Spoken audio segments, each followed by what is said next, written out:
Sobat Sehat, perkenalkan saya Anika Natasha Gabriela Ponto, NIM 19111101095, mahasiswa aktif semester 5 di kelas D, Fakultas Kesehatan Masyarakat Universitas Samratulangi Manado. Nah, dalam video saat ini saya akan membahas mengenai sistem informasi kesehatan. Selamat menyimak.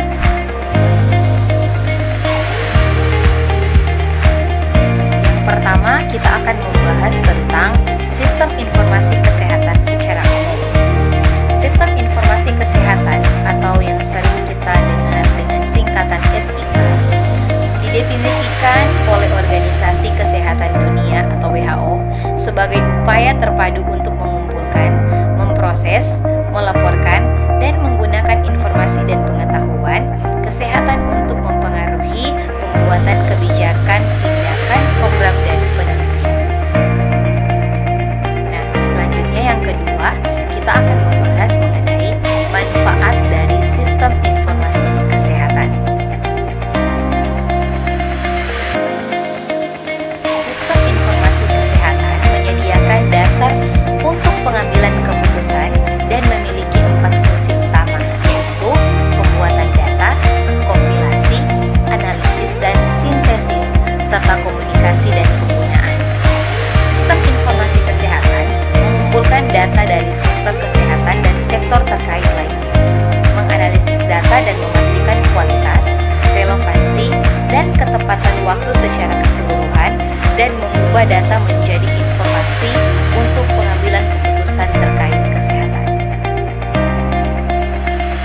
Sistem informasi kesehatan selain penting untuk pemantauan dan evaluasi, sistem informasi ini juga melayani tujuan yang lebih luas, memberikan kemampuan waspada dan peringatan dini, mendukung manajemen pasien dan fasilitas kesehatan, memungkinkan perencanaan, mendukung dan merangsang penelitian, memungkinkan analisis situasi dan tren kesehatan, kemudian mendukung global pelaporan, dan mendukung komunikasi tantangan kesehatan kepada pengguna yang beragam.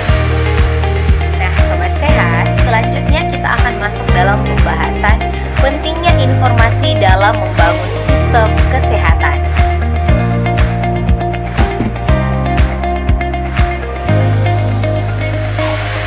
Nilai inti dari jaringan metrik kesehatan adalah bahwa sistem informasi kesehatan yang lebih baik akan menghasilkan pengambilan keputusan yang lebih baik, dan dengan demikian kesehatan yang lebih baik, pembuat keputusan misalnya tidak dapat mengidentifikasi masalah dan kebutuhan, melacak kemajuan, mengevaluasi dampak intervensi, atau membuat keputusan berbasis bukti ketika mereka kekurangan informasi.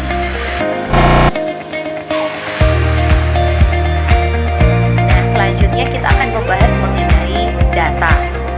Dalam sistem informasi kesehatan, data ini sangat penting. Data menjadi semakin dibutuhkan untuk melacak kinerja, memantau kemajuan, dan mengevaluasi efektivitas, efisiensi, dan dampak layanan kesehatan.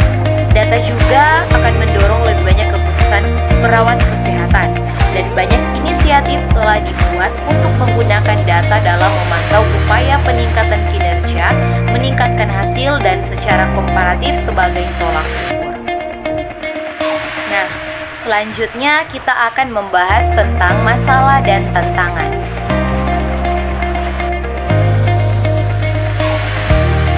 Dalam pengembangan penerapan sistem informasi kesehatan di Indonesia, tidak lepas dari yang namanya masalah, tantangan, bahkan hambatan.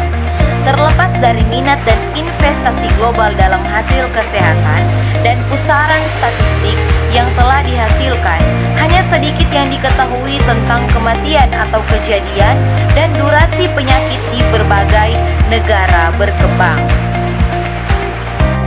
Selain itu, kurangnya investasi kronis dalam sistem pengumpulan, analisis, penyebaran, dan penggunaan data berarti bahwa hanya sedikit negara berkembang yang memiliki sistem informasi kesehatan yang kuat dan efektif untuk memantau status kesehatan populasi mereka atau kemajuan menuju hasil yang disepakati secara internasional seperti tujuan pembangunan milenium.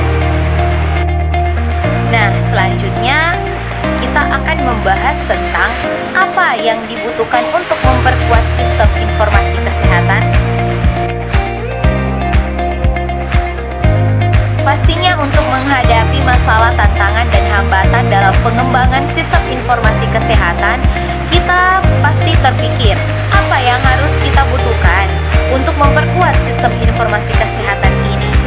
Nah, untuk mengadvokasi, memprioritaskan, dan memperkuat sistem informasi kesehatan, diperlukan langkah-langkah berikut untuk mendukung perubahan berkelanjutan di tingkat nasional. Yang pertama, kepemimpinan dan kepemilikan negara untuk mengadvokasi dan memimpin perubahan berkelanjutan. Yang kedua, responsif terhadap kebutuhan dan tuntutan negara, tidak ada pendekatan satu ukuran cocok untuk semua. Yang ketiga, membangun inisiatif yang ada, penting bahwa strategi penguatan realistis mengenali apa yang dapat dicapai dengan sumber daya dan kemampuan yang tersedia. Dan yang keempat, yaitu mendukung proses bertahap dengan tujuan jangka panjang, yaitu dengan memastikan bahwa sistem informasi kesehatan disertakan dalam rencana negara untuk menginvestasi sistem informasi kesehatan yang ada di negara itu sendiri. Nah, Sobat Sehat, itu yang bisa saya sampaikan dalam video ini mengenai sistem informasi kesehatan, baik sistem informasi kesehatan di negara maupun sistem informasi kesehatan secara umum. Semoga video ini dapat bermanfaat bagi pendengar semua, dan apabila ada kesalahan, mohon maaf karena kita masih dalam proses pembelajaran. Sekian, terima kasih. Salam sehat.